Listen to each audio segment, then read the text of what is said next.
రాష్ట్రంలో ఉన్నటువంటి 5 కోట్ల మంది ప్రజానీకానికి దేవాలయం ఏమిటంటే రాష్ట్ర శాసనసభ. ప్రజాస్వామ్య వ్యవస్థలో శాసనసభకి అత్యంత ప్రాధాన్యత కలుగుతుంది. శాసనసభలో తీసుకున్నటువంటి ప్రతి నిర్ణయం ప్రజానీకానికి చేరువ చేసి వారి మంచికి ఉపయోగించే సభ శాసనసభ. స్వాతంత్రం వచ్చిన తర్వాత ఆంధ్రప్రదేశ్ రాష్ట్రం ఏర్పడిన తర్వాత శాసనసభని సొంత పార్టీ కార్యాలయంగా మార్చుకొని రాష్ట్ర ప్రజానీకానికి రాష్ట్రానికి ఉపయోగపడినటువంటి చట్టాలు చేయవలసినటువంటి శాసనసభ 5 సంవత్సరాలు వైసీపీ ప్రభుత్వం జగన్మోహన్ రెడ్డి తీసుకొచ్చినటువంటి ప్రతి చట్టం ఈ రాష్ట్ర వినాశనాన్ని గురించి తీసుకొచ్చారు తప్ప ఈ 5 సంవత్సరాల్లో తీసుకొచ్చినటువంటి ఏ చట్టం కూడా ఈ రాష్ట్రానికి ఉపయోగపడలేదని చెప్పి తెలియచేస్తున్నాను. ప్రజాస్వామ్య వ్యవస్థలో ప్రభుత్వం ఎంత అవసరమో ప్రతిపక్షం కూడా అంత అవసరం. ప్రభుత్వ వాదన ప్రభుత్వం చెప్తుంది. ప్రజల సమస్యలు శాసనసభలో ప్రతిపక్షం లేవనెత్తితే తప్పులుంటే సరిచేసుకొని ప్రభుత్వం ముందుకెళ్ళడానికి ఈ వ్యవస్థ పనిచేస్తుంది. కానీ 5 సంవత్సరాలు శాసనసభలో ప్రతిపక్షం యొక్క గొంతుని చేసినటువంటి ప్రభుత్వం జగన్మోహన్ రెడ్డి ప్రభుత్వం అని చెప్పి ఈ సందర్భంగా తెలియజేస్తున్నాను. ఈరోజు 4వ రోజు మేము సొంత కార్యక్రమాలు చేయడం లేదు. సొంత ఎజెండా మాకేం లేదు. ఈ రాష్ట్రంలో 5 కోట్ల మంది ప్రజలు వివిధ రకాల సమస్యలతో బాధపడి ఇబ్బంది పడుతుంటే రోజుకొక ఇష్యూని తీసుకొచ్చి ప్రభుత్వం దృష్టిలో పెట్టి చర్చించాలని చెప్పి ప్రయత్నం చేసినా మాకు కనీసం అవకాశం ఇవ్వకుండా ప్రతిరోజు దారుణాతి దారుణంగా సస్పెండ్ చేయడం ఇది ప్రజాస్వామ్యానికే మంచిది కాదని చెప్పి తెలియచేస్తున్నాను.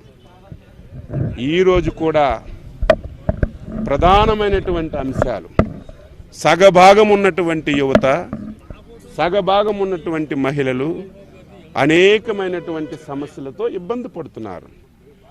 అదేవిధంగా ఈ ప్రభుత్వం ఏర్పడక ముందు, ఈ ప్రభుత్వం ఏర్పడిన తర్వాత యువతకి అనేక హామీలు ఇచ్చారు. జాబ్ క్యాలెండర్ ఎవ్రీ ఇయర్ ఫస్ట్కి ఇచ్చి జాబులన్నీ కూడా ఫిలప్ చేస్తామన్నారు. చంద్రబాబు నాయుడు గారు అబద్ధాలు చెప్తున్నారు. 27,000 ఉపాధ్యాయ ఉద్యోగాలు ఖాళీగా ఉన్నాయి.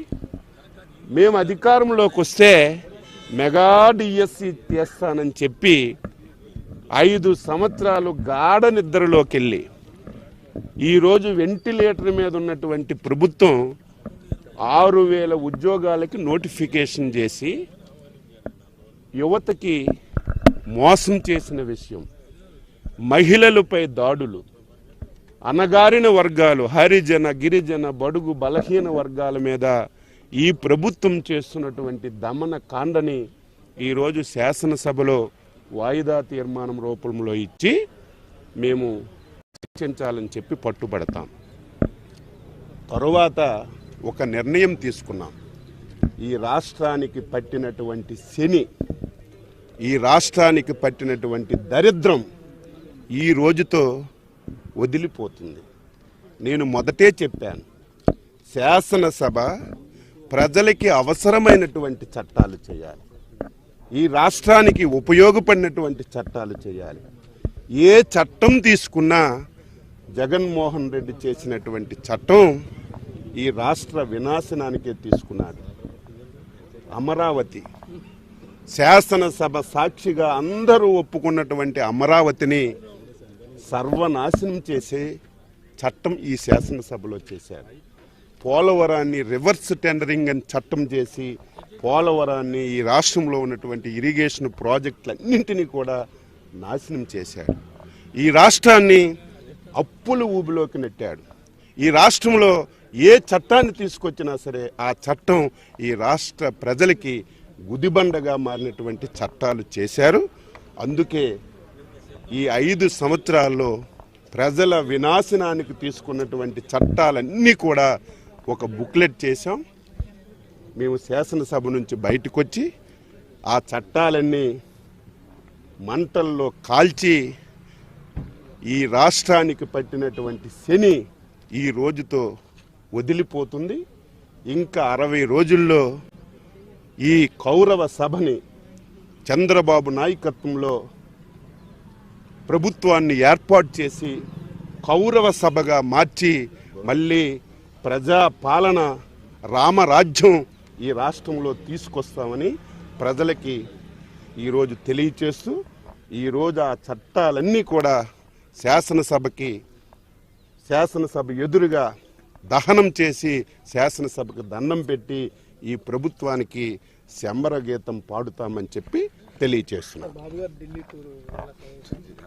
బాబు గారు బీజేపీ ఆహ్వానం మేరకు